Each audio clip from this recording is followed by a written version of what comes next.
Ok. En 2021, Pedri venait de disputer sa première grande compétition internationale avec l'Espagne, l'Euro 2020, quand les journalistes ont posé une question simple à Xavi Hernandez. Quel joueur de moins de 20 ans t'impressionne le plus dans le monde en ce moment? Sans hésiter une seule seconde, Xavi a répondu « Pedri ». Pas Haaland, pas Mbappé, Pedri. Pas un attaquant spectaculaire, pas une machine à marquer des buts, mais un gamin de 18 ans des îles Canaries qui venait d'arriver à Barcelone moins d'1 an auparavant et qui, en quelques mois à peine, avait déjà fait oublier aux supporters du Barça que leur équipe était au bord du gouffre sportif et financier. Et puis il y a eu ce tournant, 1 an après, quand les mêmes journalistes ont commencé à écrire qu'il était fini, que ses blessures allaient le transformer en joueur ordinaire, que son corps ne tiendrait jamais la distance. Nous parlons pourtant d'un joueur qui, selon les anciens ballons d'or eux-mêmes, de Messi à Ronaldinho en passant par Rivaldo, était tout simplement le meilleur jeune joueur du monde. Un joueur que le FC Barcelone a protégé avec une clause libératoire d'1 milliard d'euros, pas 100 millions, pas 200, 1 milliard, comme pour signifier au reste du monde que ce joueur n'était tout simplement pas à vendre. Mais voilà ce que la plupart des gens ne savent pas.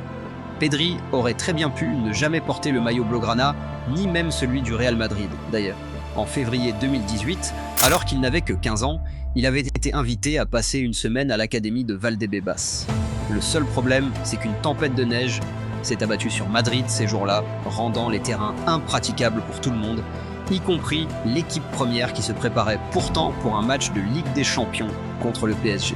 Résultat, Pedri n'a pu s'entraîner que 3 jours, dont une séance avec l'équipe B, parce que la première était occupée, et lorsque les responsables du Real l'ont convoqué dans un bureau à la fin de la semaine, ils lui ont simplement dit qu'ils n'avaient pas le niveau et qu'ils allaient continuer à chercher ailleurs. Comme il l'a dit lui-même, des années plus tard, à l'époque ça ne lui a pas plu, mais ça lui a donné envie de travailler encore plus dur pour leur prouver qu'ils avaient eu tort. Ce qu'il a ajouté ensuite est encore mieux. Il ne se souvient même plus du nom de la personne qui l'a rejeté. Ce qui est assez savoureux dans tout ça, c'est que Pedri n'a pas commencé le football comme milieu de terrain, il avait commencé comme défenseur central à l'UD Tegueste, le club de son quartier dans les Canaries, avant de rejoindre le CF Juventud Laguna à 12 ans, en 2015. Dès ce moment-là, son seul idole au monde était Andrés Iniesta, au point qu'un jour, chez le coiffeur, il a demandé qu'on lui rase la tête exactement comme son héros. Le coiffeur avait dû lui demander 2 fois si c'était vraiment ce qu'il voulait. Quoi qu'il en soit, c'est à Las Palmas, le grand club de l'île voisine Grande Canarie, que tout a vraiment basculé pour lui. Arrivé à l'académie en 2018, juste après le refus du Real, il a progressé si vite que l'entraîneur Pep Mel l'a promu en équipe première dès l'été 2019, alors qu'il n'avait que 16 ans, et on lui a fait signer un contrat professionnel de 4 ans, un contrat que la plupart des joueurs ne voient même pas avant leurs 18 ans. Ce qui était encore plus fort, c'est comment Barcelone a découvert le filon. En juillet 2019, Toni Otero, un ancien de la Masia devenu secrétaire technique à Las Palmas, a contacté José Mari Baquero, le responsable de l'académie du Barça, pour lui parler de ce gamin exceptionnel. 6 jours plus tard, Ramon Plans, le directeur sportif, s'était déplacé en personne pour observer Las Palmas contre le Real Betis dans un match amical à Séville, et il en est revenu totalement convaincu. Ce qu'il y a de plus savoureux dans tout ça, c'est que Pedri lui-même n'avait appris les négociations qu'en lisant un article dans le journal Marca. Son agent négociait dans son dos et lui découvrait tout comme n'importe quel supporter lambda. Barcelone a fini par s'entendre avec Las Palmas pour environ 5 millions d'euros, avec une prise d'effet au 1er juillet 2020, et en attendant, Pedri est resté une saison entière à Las Palmas pour continuer à progresser dans l'anonymat relatif de la 2e division espagnole. Et les chiffres de cette saison valent le coup d'être cités. À 16 ans, en 2e division espagnole, Pedri a joué 36 matchs sur 42 possibles, marqué 4 buts et délivré 5 passes décisives, devenant ainsi le joueur qui avait cumulé le plus de minutes jouées, le plus de dribbles réussis, le plus de passes décisives et le plus de grosses occasions créées de toute son équipe. Pire encore pour ses adversaires, il est même devenu le plus jeune buteur de l'histoire du club en inscrivant son premier but professionnel le 19 septembre 2019, à 16 ans et 9 mois à peine. À la fin de la saison, des clubs comme l'Atlético de Madrid et plusieurs formations anglaises avaient déjà commencé à s'intéresser à lui, mais c'était trop tard, le contrat avec Barcelone était déjà signé depuis des mois. En août 2020, quand Pedri a débarqué au Camp Nou pour sa première pré-saison, Ronald Koeman, le nouvel entraîneur du Barça, ne savait pas vraiment quoi en faire. L'idée initiale était de le prêter pour qu'il gagne en expérience avant d'intégrer l'équipe première, mais après quelques jours d'entraînement seulement, Koeman est allé voir ses adjoints et leur a dit simplement « Il n'y a aucune raison de prêter ce garçon quelque part, il est trop bon ».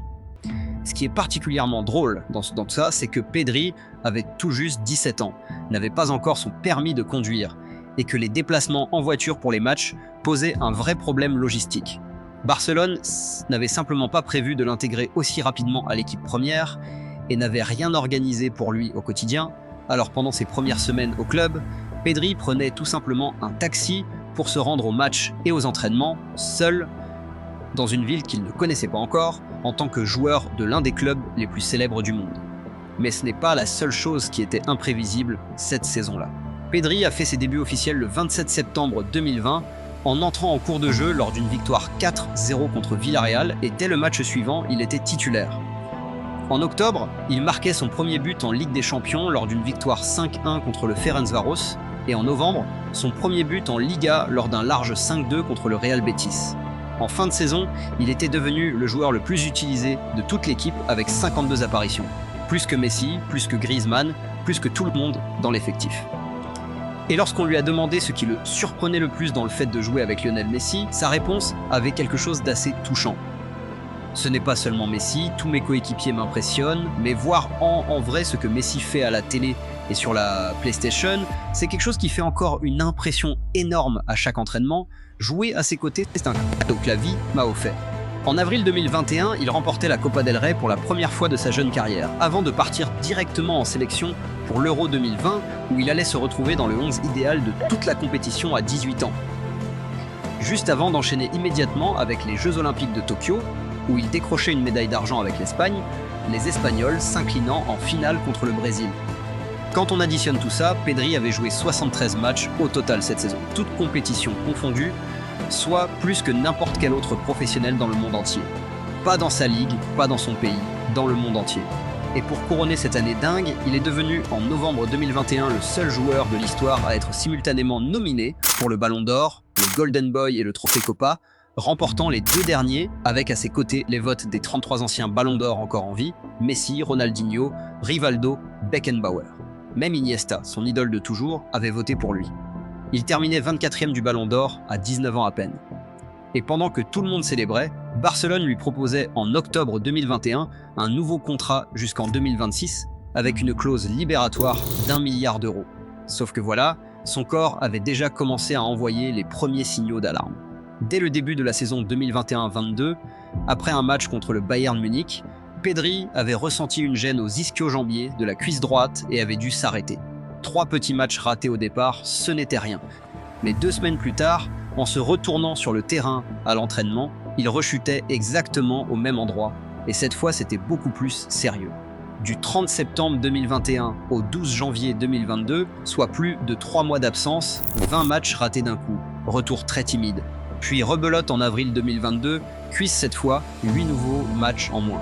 En tout sur cette saison, il n'a disputé que 12 matchs de Liga. Pour un joueur qui en avait joué 52 l'année précédente, c'était un coup dur. Ce qui rendait les choses encore plus frustrantes, c'est que quand Pedri était sur le terrain, même blessé à moitié, il était encore meilleur que la plupart des milieux du monde. En 2022-23, malgré une autre blessure aux ischio-jambiers qu'il a éloigné 11 semaines entre février et avril, il a tout de même terminé la saison avec 6 buts en 26 matchs de Liga, des coups francs magnifiques, des passes entre les lignes que personne d'autre dans le championnat n'était capable de concevoir, au point que plusieurs consultants comparaient désormais ouvertement sa vision du jeu à celle de son idole Iniesta. Mais pire encore pour lui, c'est ce soir du 5 mars 2023 dont tout le monde se souvient. Face à l'Athletic Club, après avoir reçu un choc à la cuisse, Pedri s'est effondré sur la pelouse, les mains sur le visage, en larmes, réalisant peut-être à cet instant que son corps allait continuer à lui jouer des tours encore longtemps. À l'époque, certains consultants parlaient déjà du cas Ansu Fati, un autre grand espoir du Barça dont la carrière avait été brisée par des blessures répétées. Les plus pessimistes évoquaient même la possibilité que son niveau physique ne lui permette jamais de s'exprimer pleinement sur la durée.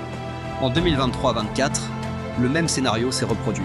Blessure au quadriceps dès la reprise en août, retour, puis ischio-jambier en mars 2024 pour encore un mois d'absence. Au total, entre la fin de la saison 2020-21 et avril 2024, Pedri avait raté 75 matchs sur blessure, dont 8 fois sur 9 à cause des mêmes maudits ischio-jambiers, comme si son corps rejouait le même film encore et encore sans jamais apprendre. Ce chiffre est tellement absurde qu'il vaut la peine d'être répété. 75 matchs perdus sur 3 saisons.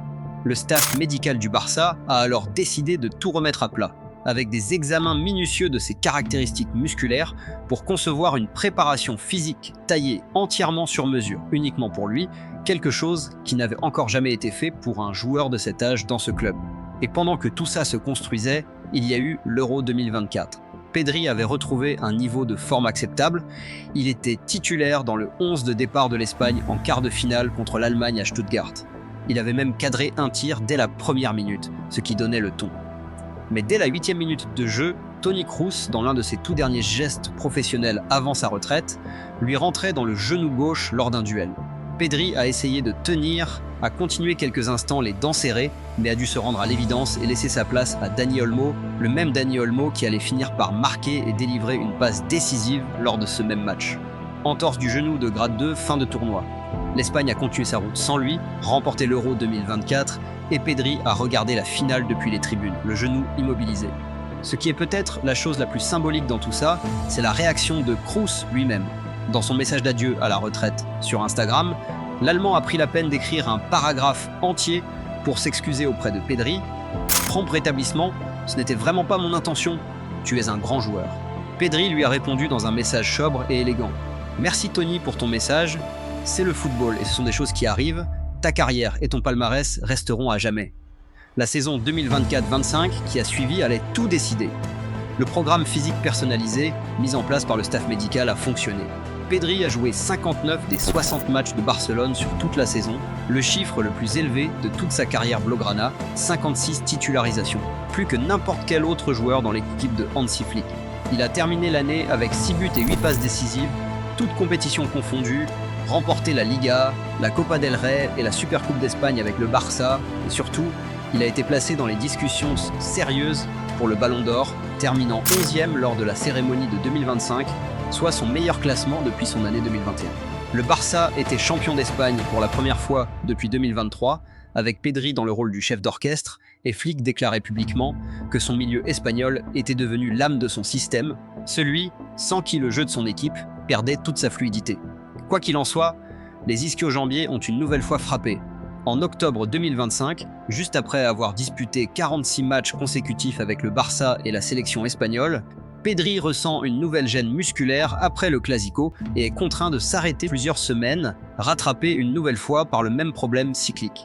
En novembre, nouvelle alerte à l'estomac qui l'écarte 2 jours. En janvier 2026, nouvelle déchirure légère aux ischio-jambiers entre 4 et 5 semaines d'absence. Sa 3e blessure de la saison 2025-26, et la saison en était seulement à mi-chemin. C'est devenu la marque de fabrique de Pedri, comme si son talent était si grand que son corps refusait perpétuellement de rester à sa hauteur. En fait, malgré tout ça, les chiffres de la saison 2025-26 sont loin d'être catastrophiques. Sur les matchs joués, Pedri compile déjà 2 buts et 9 passes décisives en Liga, avec une précision de passe de plus de 90% en Ligue des Champions et une capacité à progresser balle au pied dans des espaces microscopiques où la plupart des milieux les mieux payés du monde voient un mur. Lors du Grand Clasico, remporté 4-0 au Bernabéu en octobre 2024, c'était encore lui le cerveau de l'opération, lui qui dictait le tempo, lui qui trouvait les espaces que personne d'autre ne voyait dans la défense la plus chère du football mondial. Le même terrain où, 6 ans plus tôt, un gamin de 15 ans aux pieds enneigés s'était fait signifier qu'il n'était pas au niveau. Pedri n'a jamais tenu de discours de revanche, n'a jamais cherché à fanfaronner, il s'est contenté de regarder la pelouse verte du Bernabéu après le coup de sifflet final et de sourire en déclarant simplement « Je ne me souviens même plus du nom de celui qui m'a rejeté ici. Maintenant, je suis là où je voulais être. » Depuis lors, Pedri a continué à accumuler les performances en dents de scie, brillant chaque fois qu'il pose le pied sur un terrain, mais absent trop souvent pour son propre bien et pour celui du Barça.